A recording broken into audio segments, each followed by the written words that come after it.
Un décor neutre, trois portes semblables. Au lever du rideau, tous les personnages sont en scène. Ils bavardent, tricotent, jouent aux cartes. Le prologue se détache et s'avance. Voilà, ces personnages vont vous jouer l'histoire d'Antigone. Antigone, c'est la petite maigre qui est assise là-bas et qui ne dit rien. Elle regarde droit devant elle. Elle pense. Elle pense qu'elle va être Antigone tout à l'heure, qu'elle va surgir soudain de la maigre jeune fille noiraude et renfermée que personne ne prenait au sérieux dans la famille, et se dresser, seule en face du monde, seule en face de Créon, son oncle, qui est le roi. Elle pense qu'elle va mourir, qu'elle est jeune, et qu'elle aussi, elle aurait bien aimé vivre. Mais il n'a rien à faire. Elle s'appelle Antigone, et il va falloir qu'elle joue son rôle jusqu'au bout.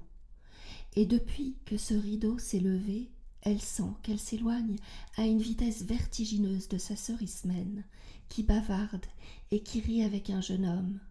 De nous tous, qui sommes là, bien tranquilles, à la regarder. De nous qui n'avons pas à mourir ce soir. Le jeune homme avec qui parle la belle, l'heureuse Ismène, c'est Aimon, le fils de Créon. Il est le fiancé d'Antigone.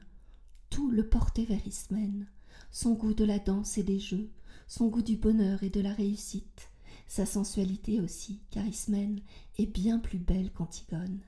Et puis un soir de bal, où il n'avait dansé qu'avec Ismène, un soir où Ismène avait été éblouissante dans sa nouvelle robe, il a été trouvé Antigone, qui rêvait dans un coin, comme en ce moment, ses bras entourant ses genoux, et il lui a demandé d'être sa femme. Personne n'a jamais compris pourquoi. Antigone a levé sans étonnement ses yeux graves sur lui, et elle lui a dit oui avec un petit sourire triste. L'orchestre attaquait une nouvelle danse, Ismène riait aux éclats, là-bas au milieu des autres garçons. Et voilà maintenant, lui, il allait être le mari d'Antigone. Il ne savait pas qu'il ne devait jamais exister de mari d'Antigone sur cette terre, et que ce titre princier lui donnait seulement le droit de mourir.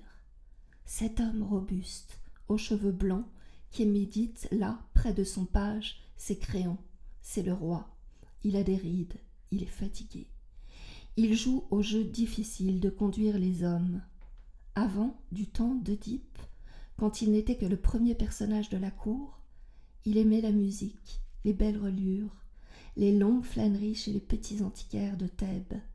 Mais Œdipe et ses fils sont morts. Il a laissé ses livres, ses objets, il a retroussé ses manches et il a pris leur place.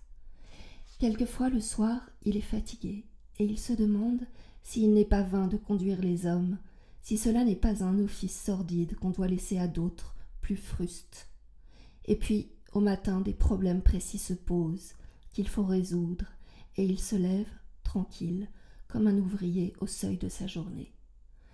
La vieille dame qui tricote à côté de la nourrice qui a élevé les deux petites, c'est Eurydice, la femme de Créon. Elle tricotera pendant toute la tragédie, jusqu'à ce que son tour vienne de se lever et de mourir. Elle est bonne, digne, aimante. Elle ne lui est d'aucun secours. Créon est seul, seul, avec son petit page qui est trop petit et qui ne peut rien non plus. Ce garçon pâle là-bas au fond, qui rêve, adossé au mur, solitaire, c'est le messager. C'est lui qui viendra annoncer la mort d'Aimon tout à l'heure.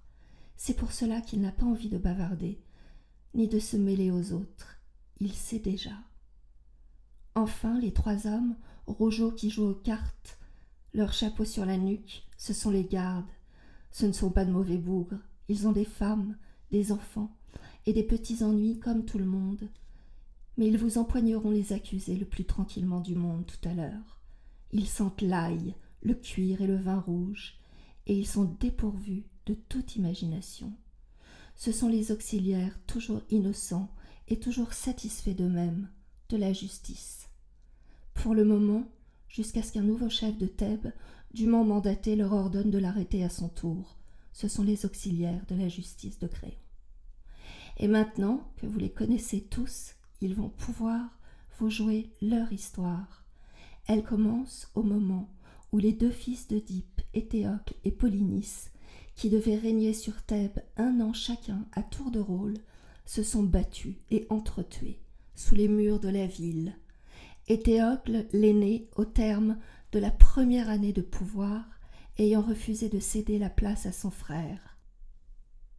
7 grands princes étrangers que Polynice avait gagnés à sa cause ont été défaits devant les 7 portes de Thèbes.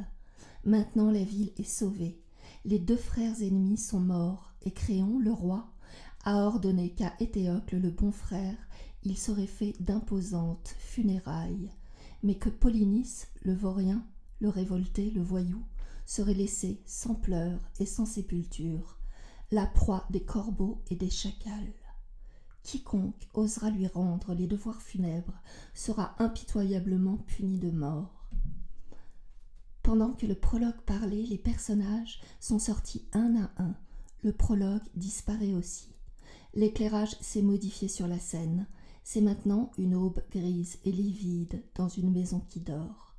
Antigone entr'ouvre la porte et rentre de l'extérieur sur la pointe de ses pieds nus, ses souliers à la main.